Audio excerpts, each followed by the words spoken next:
మళ్ళీ వశిష్ఠుణ్ణి పిలిచాడు. ఏ ప్రతిబంధకాలు విఘ్నాలు రాకూడదు. రాముడు సశాస్త్రీయంగా ఉపవాసం చేసి రేపు రావడానికి వీలుగా నువ్వు రామాంతఃపురానికి వెళ్ళి సీతారాములిద్దరూ ఇవాళ రాత్రి పూజామందిరంలో దర్భాసనం మీద పడుకోవాలని ఆ విధి విధానాలు చెప్పి రమ్మన్నాడు.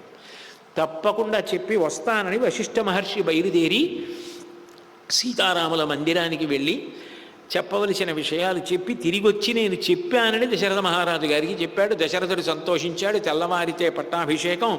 ఎంతో ఆనందపడిపోతున్నారు. ఈ వార్త కోలాహలంగా నగరం అంతా తెలిసిపోయింది. ఎక్కడ చూసినా ఆనందమే. ముగ్గులేసేవాళ్ళు ముగ్గులేస్తున్నారు, కోలాటాలు ఆడుతున్నారు, పతాకాలు ఎత్తారు, వీధులన్నీ చందనపు జలాలు చల్లారు.